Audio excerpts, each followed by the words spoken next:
Hello, I'm Earl Taylor from the National Center for Constitutional Studies. I hope by now you've procured for yourself our new study guide entitled Proclaim Liberty Throughout All the Land. And now we're going to launch into part one, which we've entitled The Founder's Search for an Ideal Society. Did you know that there was hardly any idea that the founders put into their formula for good government that they came up with originally?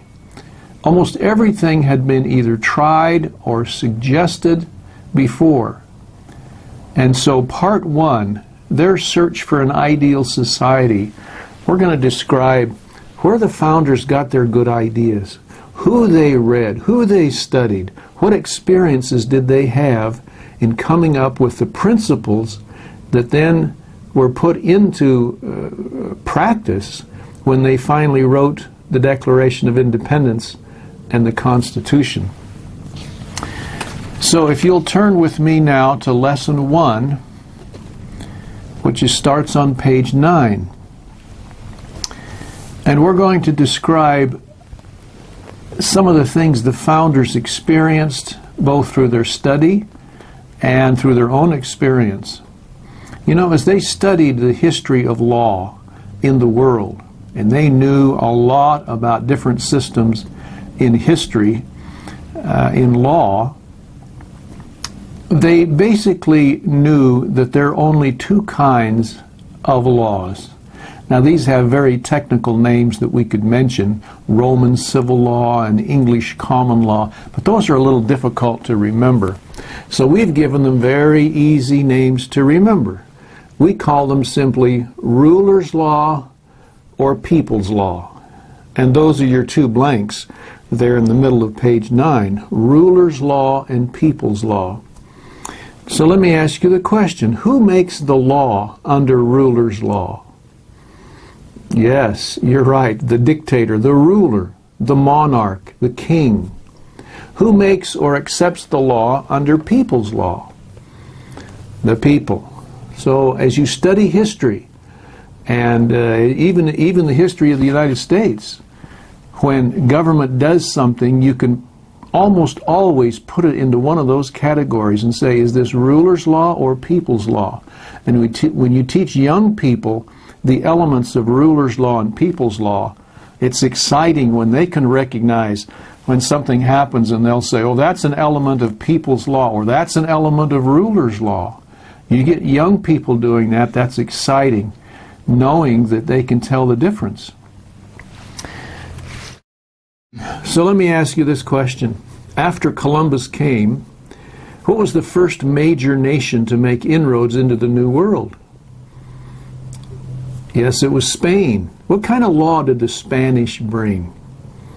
Ruler's law, no question about it. Heavy-handed ruler's law. And then they were blunted, you remember, by another nation. What was the nation that blunted the Spanish in the New World? These were the French, you remember? The French? What kind of law did the French bring? They brought also ruler's law. You've got two ruler's law nations butting up against the head of another, leaving a nice little area on the eastern seaboard for a different people with a different kind of law, at least written in their hearts. Who were these? These were the English. These were the English. Do you know that by the time the Declaration was written, there were almost 3 million English colonists in America. 3 million. And that's your blank just above the map there on page 9. 3 million colonists. And as we said, they brought with them elements of people's law. Well, where did they get that?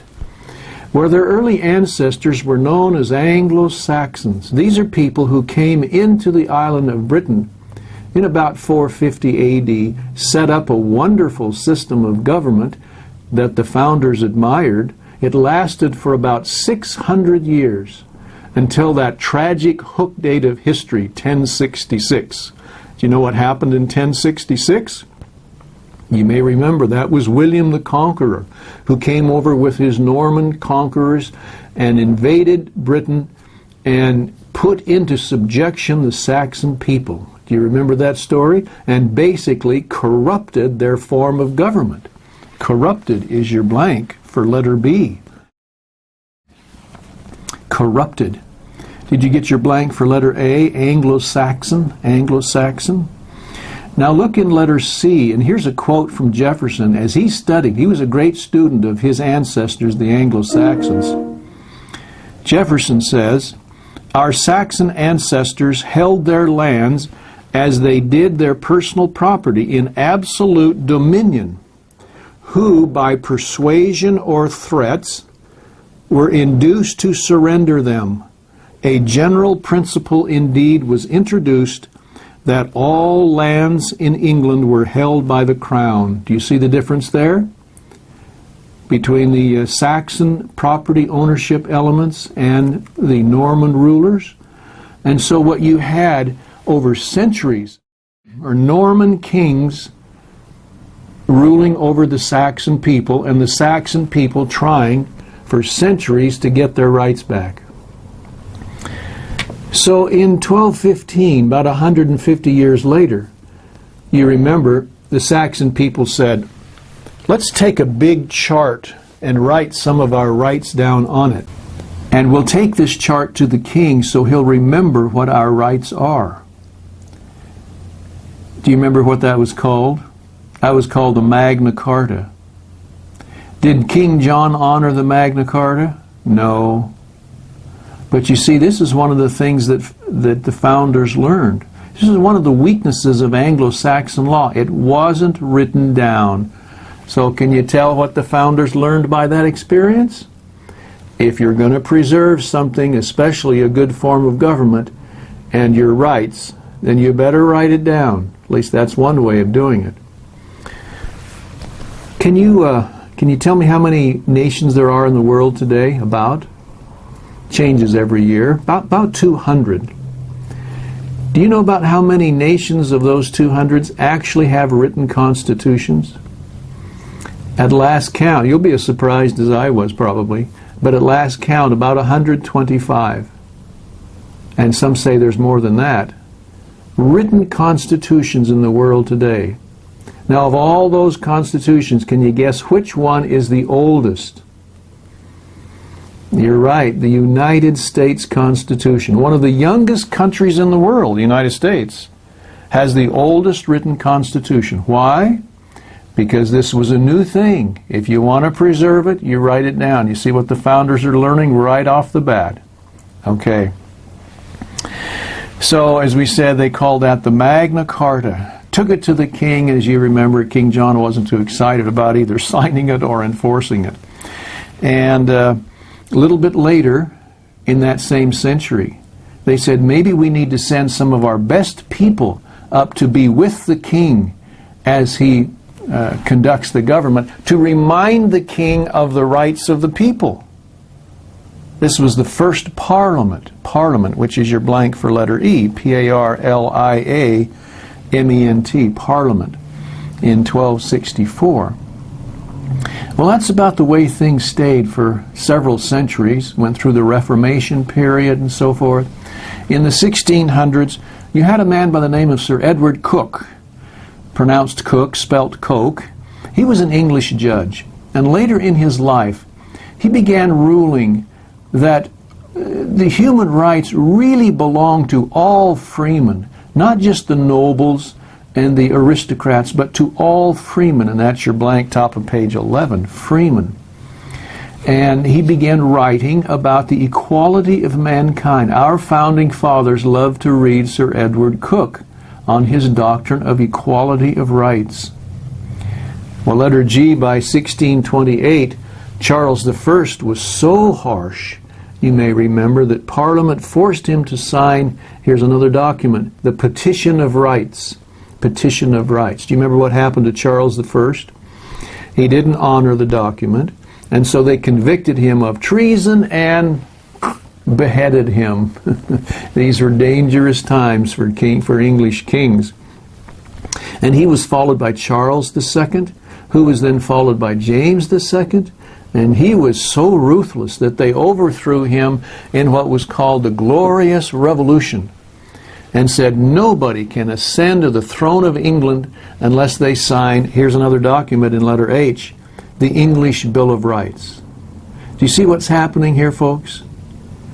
The Saxon people who lost their rights in 1066 are trying to get them back, century after century, petition after petition, writing after writing. And of course the question is, did they ever really do it? No, really never did it fully. And so what did they have to do?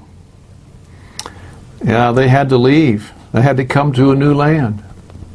Now I have some bad news for you today. Guess what there isn't any more of? There isn't any more new land. We're here. We have a challenge, don't we? And some of us who have ancestry in England, and a lot of us do, have you ever thought about what your ancestors were doing during all that time, how they felt? Surely they were people who wanted the same thing that we want, freedom, prosperity, peace, and yet they went through all those struggles, torturing, imprisonment, death in many cases, trying to preserve or recapture these wonderful privileges that all human beings yearn for. Let me ask you this question. If they, your ancestors, could speak to us today, would they have any advice for us? What would they say? I've thought about this. I think, they would say, don't let happen to you what happened to us. Because if you do, it's very difficult to recover. I think that's what they would say to us. But at any rate, I just think we owe them a debt of gratitude for teaching us, for laying some groundwork so that we can benefit by their experiences. Well, let's talk a little bit now about the English experience in the New World. Can you tell me the first permanent English settlement in America? Everyone knows that, of course, is Jamestown. In what year? What year? 1607, right there in letter B. You see that? 1607. Do you know, the people who financed the Jamestown colony gave them some rules and required them to commit to follow them if they were going to finance the trip. And here were the rules. No one will own private property. We don't want any of this dog-eat-dog competition and everybody going their own way. We tried that a couple of times, didn't work.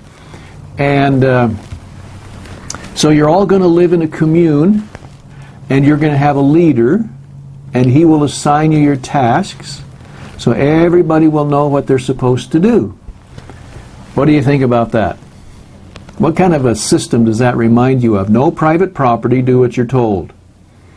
Yeah, that's a communistic form of government. And that's your blank there for letter B, communism, secular communism. Do you know what happened to Jamestown? Practically died off, didn't it? And if they hadn't have broken out of that system, it would have died off. But they did eventually break out of it and got rid of martial law and so forth. Now we know a whole lot more about the next major group of people who came in 1620. Do you remember who they were, 1620? These were the Pilgrims. And we're so indebted to one of the leaders of the Pilgrims, Governor William Bradford, for taking meticulous notes and writing about the experiment there in Plymouth. That's why he's known as the father of American history, because he took lots of notes. And you can read this story today that I'm going to tell you in the history of Plymouth Plantation. So they come over, and by the way, the people who financed them said, we're going to give you the same rules that Jamestown had. No one owns private property. You'll have a leader. He'll assign you your tasks, and that way you'll survive. But you can make these rules work because you are more committed Christians. And Christians believe in brotherly love and having all things in common and working together and caring for each other. You can make these rules work. What do you think? Kind of a Christian Communism, if there ever were such a thing, and that's your blank at the top of page 12. Christian. Well, so Governor Bradford describes how it happened. Made all the assignments, and we were excited about trying this new system. Well, wasn't very long before he realized this system had some weaknesses. People would come to him with excuses about why they wouldn't go out and go to work. And some of us have experienced that in our own families, haven't we? We make, the moms make the chore chart and think everything's going to work fine, and all of a sudden it doesn't quite work that way. And there's all kinds of excuses. And if you look at the quote there, the first quote on page 12, Governor Bradford writes, "At length, after much debate, the governor gave way that they should set corn every man for his own particular, and in that regard trust to themselves, and so assign to every family a parcel of land according to the proportion of their number." I mean, he realized we're all going to starve, and so what we're going to do is divide up the land and all the things by the size of families. Do you see him saying that there? And basically said, brethren, from here on out, it's root, hog, or die. We're going to die anyway. If you remember the first few years of Plymouth, that was pretty rough. So good luck. So he goes out into his part of the field the next season, couldn't hardly believe what he sees, and he writes about it.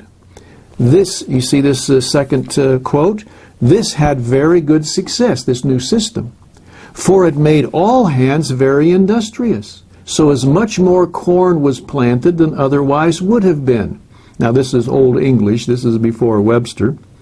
"The women now went willingly into the field, and took their little ones with them to set corn, which before would allege weakness and inability, whom to have compelled would have been thought great tyranny and oppression." What's he saying here? What's he saying? It's working. What's working? Letting everybody own and enjoy the benefits of their own labors. Why is that working? You know human nature like he did. Why does that work? Because people know if they're able to enjoy the results of their labors, they will work hard. Most people will. And they'll get the whole family out working. And they would know that at harvest time, somebody isn't going to come along and take from them the results of their labors and redistribute it to everybody. You've heard that word lately, haven't you? Redistribute. I mean, who wants to work hard then? This is a great lesson over 400 years ago that people learned. And so guess what our founding fathers wrote? Sam Adams wrote this. He says, this system of communal ownership of property, this system of taking from those who have and giving to those who have not, they call that leveling, by the way. He called those utopian schemes of leveling and a community of property. In our system, he said, we have made them, are you ready for this word? Unconstitutional. That's his word. What are we doing? We are doing the very thing that the founder said, we've already tried it, it's a miserable failure formula, it won't work, so don't do it. How do you like that? What are we doing? We're doing the very things they said not to do. But who reads Sam Adams nowadays? See our problem? We don't study this material. We should be benefiting by the experiences of the people of the past, and the only way to do that is to study history. And history is exciting if you study it the way it really happened. Well, let's talk a little bit about Jamestown. When they came to Jamestown, how were they plowing their fields? Do you remember this? What were they using to plow their fields? Just a what? Just a stick plow, maybe a piece of metal on the end, pulled behind the ox. About the way people had been plowing their fields for over 5,000 years. What was their transportation like? Walking, ox carts, animal power. Some of the ships weren't even as large as some of the ancient ships. About the way people had been getting around for over 5,000 years. How were they making their cloth? You remember? Hand loom, about the way they had been doing it for over 5,000 years. What are we saying here, folks? Up until Jamestown, there just hadn't been that much human progress made. All of a sudden, you're in a place where you can set the human spirit free. You try things. Some things work, some things don't work. You reject the things that don't work, and you do the things that do work. And you have protection for the things that you want to do. This is a great beginning, this experience at Jamestown. And so from Jamestown to the writing of the Constitution, from 1607 to what year was the Constitution written? 1787. Now where's our math majors here? How many years is that? That's 180 years, isn't it? I like to call that 180 years a period of trial and error, where they tried some things, as I've described to you. Some things didn't work. Some things did work, so they said, do this. Don't ever do that. Don't ever do that. Do this. You might be interested to know this. They said, never let the general government tax people based on their incomes. Did you know that? Miserable. It's a terrible way to raise money. You have to invade the rights of people, get into their private affairs, have people tell on them, and so forth and so on. Don't ever do that. It's a much better way to raise money. How do you like that? As a matter of fact, they felt so strongly about that kind of a tax, they put a prohibition of that kind of a tax right into the Constitution. We'll show you that in a later lesson. What are we doing? All of a sudden somebody comes along in the progressive era that is called in around 1913 and said, ooh, here's a good way to raise more money. Here's a new way. It's not a new way. It's not a new idea. It's only a bad old idea. But who reads history? And so we get caught up in this, don't we? Well, let me ask you this. Do you love principles in your life? Because that's really what we're looking at here. The development of correct principles of good government. I hope you do. I hope you love principles in your life. If I were to say to you, for example, 4 times 4 is 16, would you agree with that? See, most people would readily agree with that. And I say, okay, why did you know that just like that? You didn't even have to think, did you? I could try to convince you that 4 times 4 is 13. I don't think I could do that. Because you know it. How do you know it? Why do you know it? Because someone way back in the 2nd or 3rd grade, you remember, said if you'll memorize these little principles, they will be a blessing to you your whole life. Have they been? Yes. See how that works? 8 times 8 is 64. Principles. They're always true. You've memorized them. You know they work. We call those multiplication tables, but the principles of mathematics.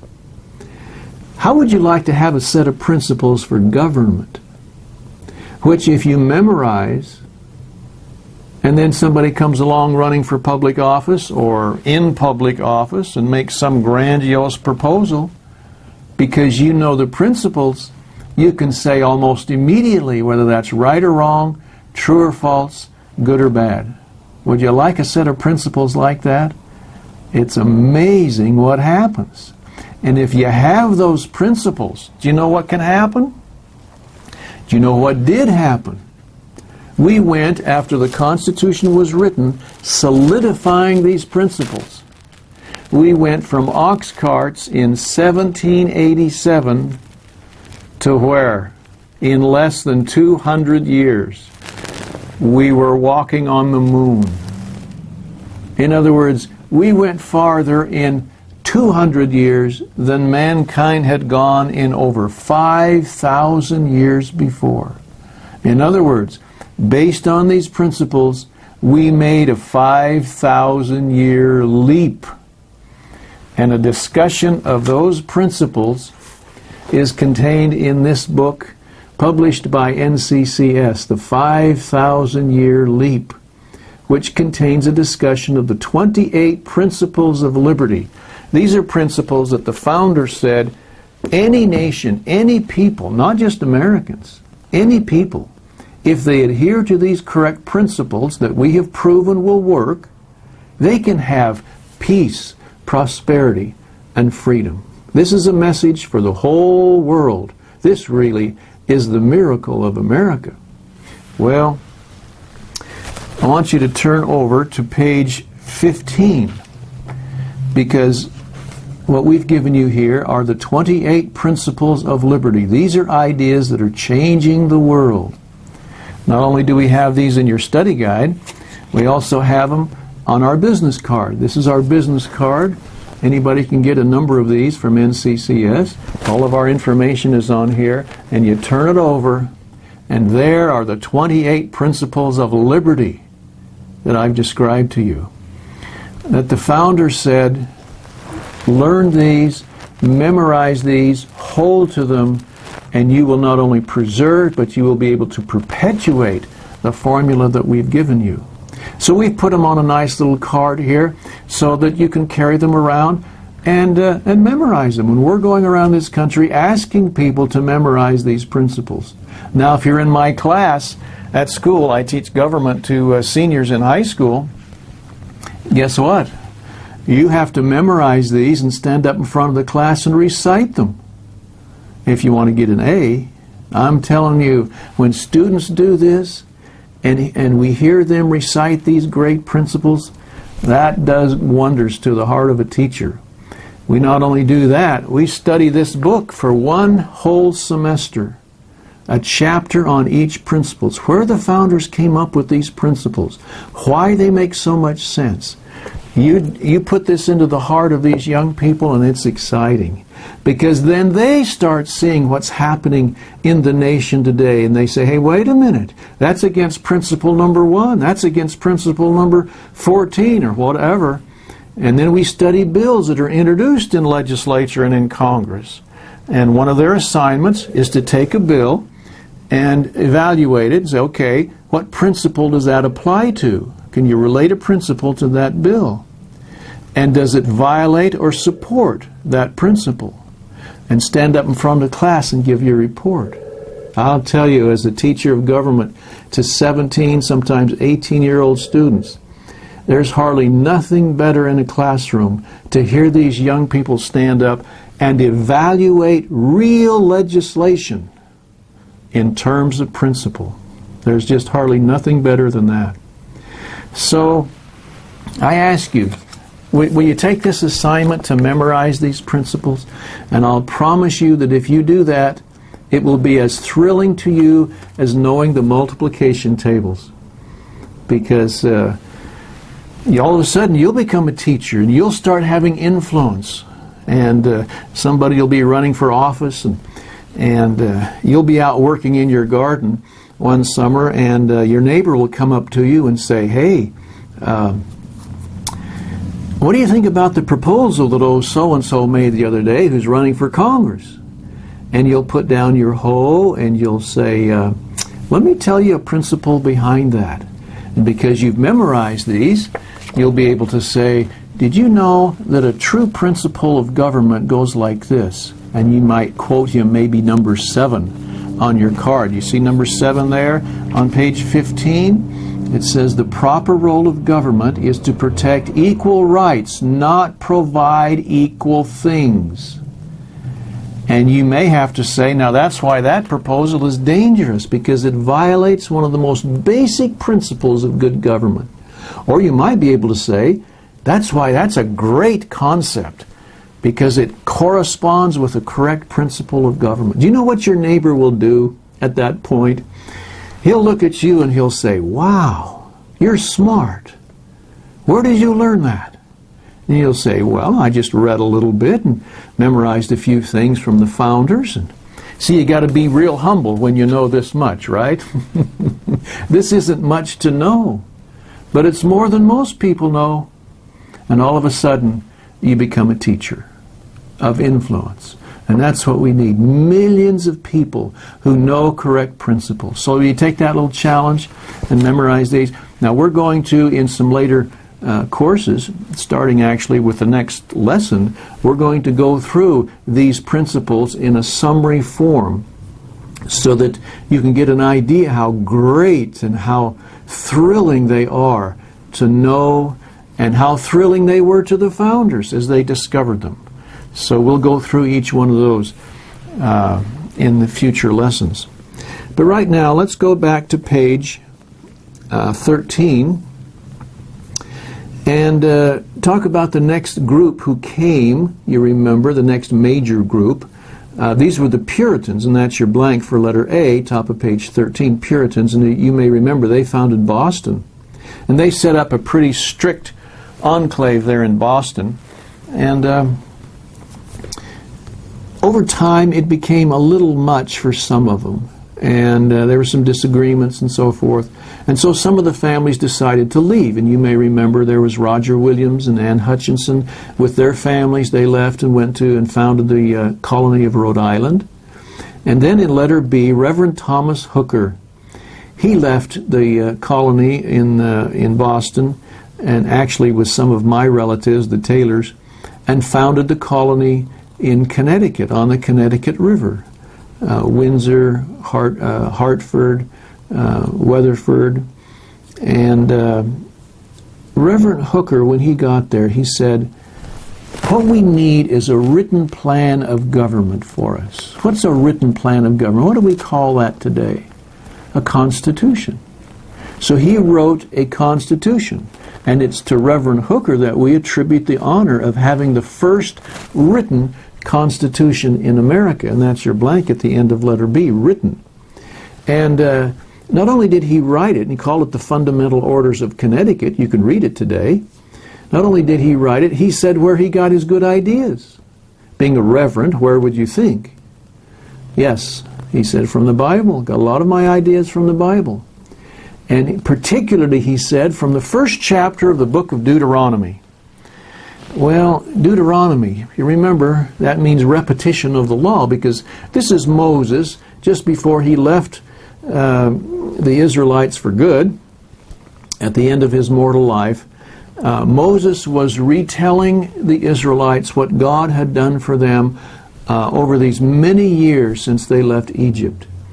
And in the first chapter of the book of Deuteronomy, he describes how God led him, with the help of his father-in-law Jethro, of course, to reorganize the camp of Israel with some principles that he put into his written constitution.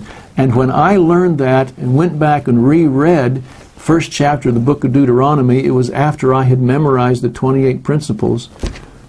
Could hardly believe what I was reading. Some of these very principles are contained in the first chapter of the book of Deuteronomy.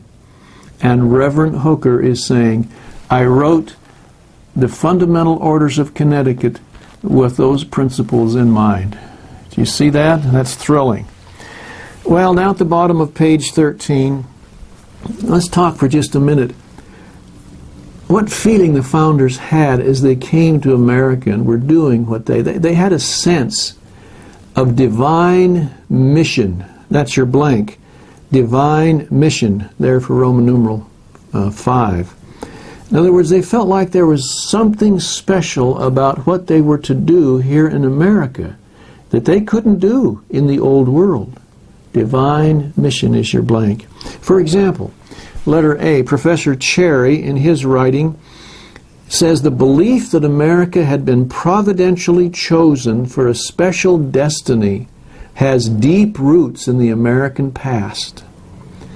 Destiny is your blank. The next one, geographically, the founders felt that what they were doing would eventually cover all of North America. Did you know that? Did you know that they wanted Canada to become the 14th state? And when they lost Canada, that was tragic.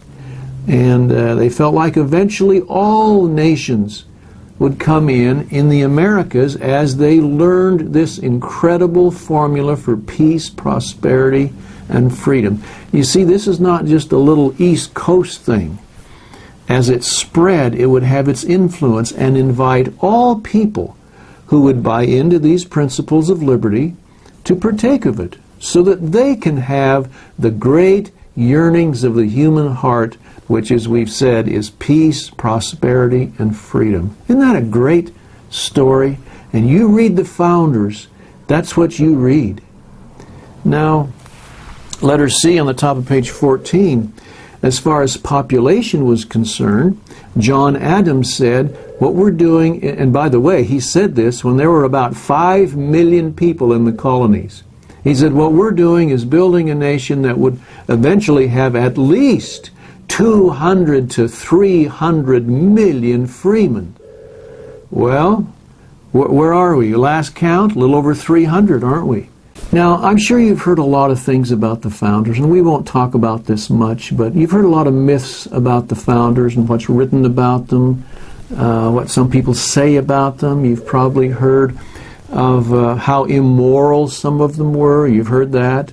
You may have heard of how, and there's a whole textbook written on this, how the founders created this capitalistic system to protect their own wealth, those greedy people. Have you heard of that? Yeah, there was a textbook studied in college with that theme. And then you've probably heard that the founders felt like they were superior race, superior to all other races. Well, I'm telling you, if you read the founders themselves, you don't read that stuff. If you read what people have written about them, that's where you read it. And so we say, read the original writings of the founders. It will thrill you. Their vision of America, their sense of divine mission, it's all in there. And it's exciting to read. So they felt like, letter D, they were master servants, not a master race. I just want to end this discussion by a quote from John Adams, the last quote there on page 14. You see next to the statue of Adams. He says, I always consider the settlement of America with reverence and wonder as the opening of a grand scene and design in providence. Do you see that? For the illumination of the ignorant and the emancipation of the slavish part of mankind, where? All over the earth. Do you see the vision there? This is not just a little America thing. This is a formula for freedom all over the earth. This is principle 28 on your card.